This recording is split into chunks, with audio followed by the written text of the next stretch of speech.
বুধবার মদন মোহন মন্দিরে পুজো দিলেন কোচবিহার লোকসভা আসন থেকে জয়ী তৃণমূল কংগ্রেসের প্রার্থী জগদীশ চন্দ্র বর্মা বসুনিয়া। এদিন তার সাথে জেলা তৃণমূল সভাপতি অভিজিৎ দে ভৌমিক, বর্ষিয়ান তৃণমূল কংগ্রেস নেতা রবীন্দ্রনাথ ঘোষ উপস্থিত ছিলেন। জগদীশ চন্দ্র বর্মা বসুনিয়া বলেন, কোচবিহারের মানুষ কোনো রকম শুভ কাজ করার আগে কোচবিহারের কুলদেবতা মদন মোহন মন্দিরে পুজো দিয়ে শুরু করেন। মনোনয়ন জমা দেওয়ার আগেও মদন মোহন মন্দিরে পুজো দিয়েছিলাম। জয়ের পরের দিন মদন মোহন মন্দিরে পুজো দিলাম, যাতে আগামী দিনে সাংসদ হিসেবে মানুষের জন্য কাজ করতে পারি। একই সাথে সাংসদ হিসেবে তার প্রথম কাজ কোচবিহার তোষা নদীর ওপর দ্বিতীয় সেতু তৈরি করা নিয়ে সংসদে আমরা ঠাকুর মদন মন্দির পূজা দিয়ে শুরু করি, যেটা আমাদের কোচবিহারের মানুষের একটা কৃষ্টি, একটা ঐতিহ্য।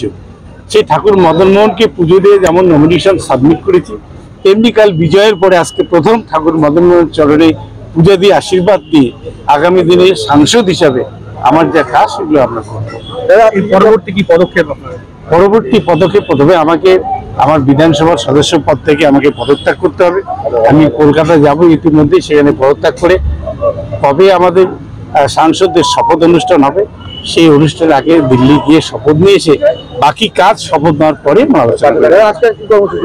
আজকে এরপরে আমরা পার্টি অফিসে গিয়ে বলবো, সেখানে কর্মীদের সঙ্গে আলোচনা হবে, দেখা হবে।